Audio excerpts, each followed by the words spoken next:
Hola, ¿cómo estamos, contadores y actuarios? El día de hoy vamos a presentarles el primer video de muchos en los que les vamos a ayudar justamente a lograr ser los mejores contadores y actuarios del mundo. Yo sé que pido mucho, pero nada es imposible en esta vida, chicos. Entonces vamos a empezar con el primer tema de esta temporada, que será de 12 semanas. 12 semanas en las que aprenderemos justamente lo básico de la contabilidad, el proceso contable. Y pues qué mejor que empezar con este tema que me gusta mucho, que es justamente definir la contabilidad. La contabilidad, como dice el título de esta presentación, la contabilidad es el lenguaje de los negocios. Vamos a aprender a hablarlo contando la historia de una empresa, desde la idea hasta el informe anual. Todo esto está basado en notas académicas de mi honorable institución del ITAM, a través de fuentes bibliográficas de muchos libros que consulté a lo largo de mi carrera, en especial el libro de Spiceland, de Financial Accounting. Justamente gran parte de lo que yo trato aquí es basado en ese libro, pero no obstante les recomiendo que no nada más se queden con ese tipo de fuentes, sino que se investiguen más al respecto. La idea de un profesionista como tal es no quedarse únicamente con lo que nos enseñan en la escuela, sino como indagar todavía más al respecto y volvernos investigadores, ¿no? Que es lo que nos va a considerar eh, ser mucho más profesionales, más desarrollados de lo que podríamos estar únicamente con los conocimientos que nos otorgan en la escuela. Pero bueno, y sin indagar más al respecto, pues vamos a continuar. Entonces, la idea de esta presentación es presentar esta idea de la empresa. Una empresa, hay que denominarla Eagle Soccer Academy, busca desarrollar futbolistas de élite. Aquellos futbolistas chicos, jóvenes que son destacados en el deporte y necesitan recursos para poder llevar a cabo este proyecto. Entonces, ¿cuánto se necesita? Pues nosotros vamos a estimar que se necesitan $300,000. Es una cifra que solamente estamos estimando como parte del ejemplo. No quiere decir que eso se requiera en algún tipo de industria similar, pero vamos a tomarlo como ejemplo. Entonces, ¿qué es lo que va a suceder en un principio? Pues en un principio la organización va a necesitar financiamiento. ¿Cómo obtenemos financiamiento? En primera instancia, las organizaciones que buscan financiamiento se pueden financiar de dos maneras. Dependiendo de la forma en la que estén estructuradas, las dos principales maneras de financiarse son a través de los recursos que le proveen los acreedores, es decir, aquellos que le prestan dinero a cambio de el que se les devuelva ese dinero más intereses.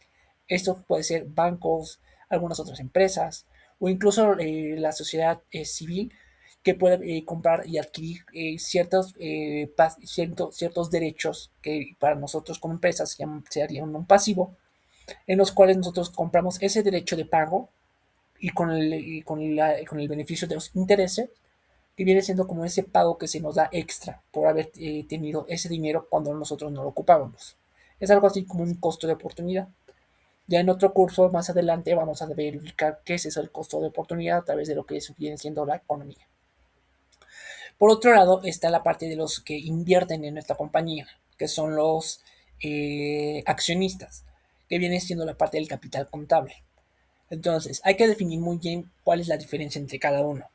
Por un lado tenemos a los acreedores, que son nuestro pasivo, a quien nosotros le debemos dinero y que de alguna manera le tenemos que devolver ese dinero junto a intereses. Entonces tenemos una parte de deuda. Y la otra parte vamos a llamar la parte de capital, que es justamente la parte de los accionistas, que son los dueños de la empresa al invertir directamente dentro de la empresa, arriesgando ese capital en dado caso de que se puede perder la totalidad del mismo, sin, en ocasiones, incluso también tomando en cuenta su propio capital personal, o también puede ser en otra forma en la cual se limite únicamente a su inversión. Más adelante en esta misma sesión vamos a analizar en qué casos ocurre tanto que hay un límite y en los que no hay un límite. Entonces, ¿qué tenemos que entender primero? Dentro de la contabilidad existe una ley muy importante que es la ecuación contable básica. Por un lado tenemos los activos y por otro lado tenemos los pasivos del capital contable. Los activos representan los recursos totales de la empresa, es decir, lo que por derecho nos pertenece y por lo cual obtendremos un beneficio futuro. Por otro lado tenemos los pasivos del capital contable, Los pasivos es aquello que le debemos a los acreedores y lo cual les esperan que nosotros le paguemos. Cuando una empresa se encuentra en crisis y debe de atender sus deudas o incluso enfrentarse a la quiebra o cercano a la quiebra, los primeros a los que se le tiene que pagar son a estas personas, a los acreedores. Estos incluyen a los trabajadores, a los bancos, a los clientes que les debemos algún tipo de documento por pagar. Mientras que el capital contable son los derechos de los propietarios, es decir, los accionistas, los que compran acciones, es decir, que compran una parte de la empresa para poder obtener ganancias de la misma, pero que justamente no tienen el derecho de recibir en primera instancia el capital residual del dado caso de que la empresa entre en quiebra o que esté en crisis financiera. Esto quiere decir que quedan al final de la línea de pago y ese es el riesgo que corren los accionistas al momento de invertir en una empresa. Porque invertir en una empresa tiene dos sentidos. O ganas o pierdes. Entonces, en mayor medida que ganes, pues mayor capital, mayores dividendos, que justamente son el pago que reciben los accionistas como beneficio de lo que se gana la empresa, o reconocen las pérdidas en su capital debido a la pérdida que generan las empresas y justamente se ve reflejado en la pérdida de la utilidad que vienen diciendo la inversión de los accionistas dentro de la empresa. Ahora, ¿cómo definimos si una empresa gana o pierde? Esto se denota a través de los estados financieros. Y en primera instancia, el primer estado que nosotros debemos analizar para poder determinar si nuestra empresa ganó o perdió es el estado de resultados. Este se integra principalmente de dos cosas, los ingresos y los gastos, y por un tercer elemento que va a ser la utilidad neta o la pérdida neta. Es simple, a mayor ingreso y menor gasto tenemos una utilidad neta, es decir, una ganancia. Y a menor ingreso y mayor gasto tenemos una pérdida neta, es decir, tenemos utilidad neta cuando tenemos más ingresos que gastos y tenemos una pérdida neta si tenemos menos ingresos y más gastos. Ahora, ¿qué pasa cuando estamos a tablas? Es decir, cuando hay más, estamos en igual ingresos e igual gastos, quiere decir que tenemos un punto de equilibrio. Más adelante en cursos posteriores vamos a entender qué significa este punto de equilibrio o este momento en el cual decimos que estamos a tablas, es decir, cuando estamos tanto en ceros en la utilidad neta y en ceros en la pérdida neta, es decir, estamos en equilibrio. Ahora, después del estado de resultados, el siguiente estado financiero que tenemos que analizar es el estado de variaciones en el capital contable. Una vez que determinamos la pérdida o la utilidad neta que se determina después de haber analizado los ingresos y los gastos, determinamos a través del estado de variaciones en el capital contable cómo afecta al capital social de los accionistas. El capital social es las aportaciones que tienen los accionistas al momento de adquirir las acciones. Las acciones es una parte de la empresa que le da el derecho a los accionistas de reclamar parte de las ganancias a través de dividendos. Los dividendos son pagos en efectivo o en especie que se les otorgan a los accionistas como parte de alguna toma de decisión en cuanto a repartir o no repartir las ganancias obtenidas por parte de la empresa. Después, más adelante, vamos a entender que no necesariamente se tienen que pagar esos dividendos, solamente en ciertas ocasiones en las cuales la empresa decida otorgar los dividendos a los accionistas. Por lo tanto, también los accionistas están frente a ese riesgo de recibir o no recibir las ganancias por parte de la empresa. Después de haber analizado e implementado la parte de cómo afecta la utilidad neta o la pérdida neta en el balance en el estado de variación de capital contable, tenemos el balance general o el estado de situación financiera. Aquí se presentan justamente la parte de cómo está la ecuación contable dentro de la empresa, los activos con respecto a los pasivos y el capital contable. En esta se desarrollan cada una de las cuentas que afectan a cada uno de los rubros de activos, pasivos y capital. En este caso, la parte de la utilidad neta forma parte del capital contable y el capital contable se ve reflejado dentro del balance general y no se complementa hasta después de haber analizado de qué manera afecta el de variación de capital para poder afectar el balance general. Y como podemos apreciar, el balance general se ve complementado con el capital contable total. Ahora, podemos analizar y ver con mucho detenimiento que tanto los activos como el capital contable y el pasivo son exactamente lo mismo. Esto quiere decir que siempre la ecuación contable tiene que tener el balance tanto de un lado como del otro para tener una igualdad perfecta. Por último, tenemos el estado de flujos de efectivo. En este caso, ya que tenemos bien establecidos cuáles son los montos del activo, pasivo y capital, tenemos que determinar cuánto es el valor del efectivo en caja o el que tenemos dentro de la empresa. ¿Por qué? Porque a través del análisis de las actividades operativas, que son las relacionadas con la operación diaria de la empresa, las actividades de inversión, que son las que están relacionadas con la inversión en activos que dan un beneficio en el futuro, y las actividades de financiación, que justamente son las que nos dan el efectivo o el capital o cualquier recurso que nos permita continuar en el futuro con estas operaciones, entonces es como determinamos cómo es que entra y sale el efectivo dentro de nuestra empresa. Y es como esto lo podemos ver interpretado dentro del estado de flujos de efectivo. Ahora, ¿cómo podemos ver el- la intersección de los cuatro estados financieros? En primera instancia, siempre comenzamos con el estado de resultados. Del estado de resultados obtenemos la utilidad neta. La utilidad neta afecta directamente al estado de variación de capital contable dentro de la parte de la utilidad neta que interviene dentro del total del capital contable. Luego, el total del capital contable se determina adentro del balance general que determina justamente el equilibrio entre los activos, el pasivo y el capital. Y por otro lado, por último, en el balance general tenemos la cuenta del efectivo. Y esa cuenta de efectivo va directamente a afectar el estado de flujos de efectivo para determinar cuál es el flujo efectivo neto de nuestra empresa para determinar justamente el estado de flujo de efectivo. Ahora, ¿cuáles son las necesidades que cubre el tener un registro contable o un lenguaje de contabilidad? Pues en sí, realmente la contabilidad financiera, que es justamente la que está dirigida a los usuarios externos para la toma de decisiones, radica su utilidad en eso mismo, en que se utiliza para la toma de decisiones por parte de acreedores, de accionistas, clientes y otras personas externas a la empresa para poder tomar decisiones de inversión o incluso para poder tomar decisiones con respecto a adquirir o no adquirir parte de la empresa.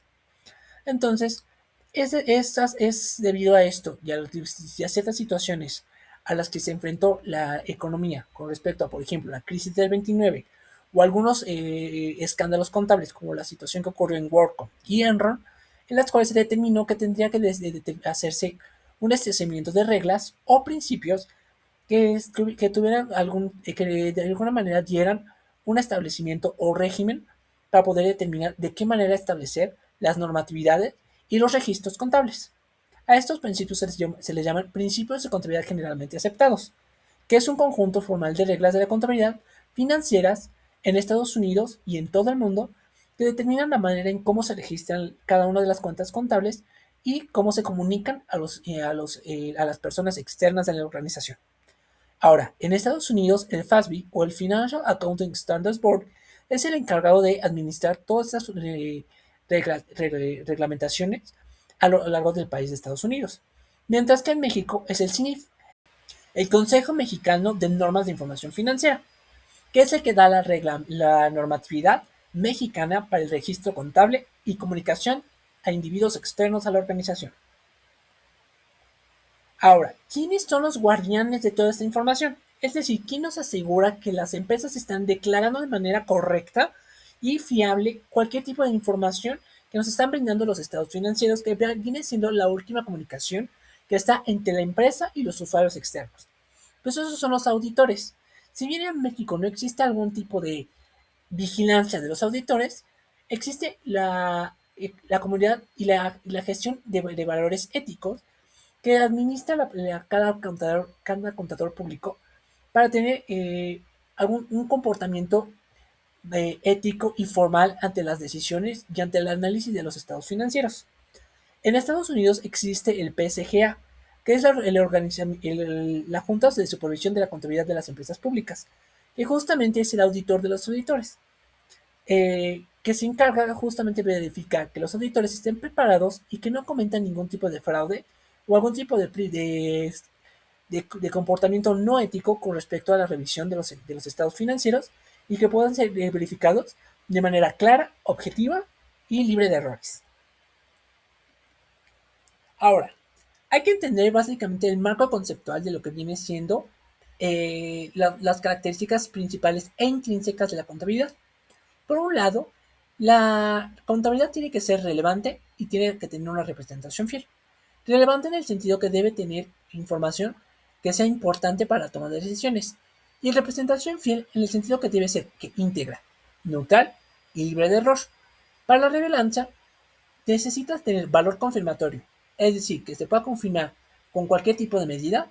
Valor predictivo, es decir, que funcione para poder predecir flujos de efectivo futuros. Y materialidad, es decir, que únicamente venga informada la información que, de no informarse, puede ser influir de manera significativa en la toma de decisiones.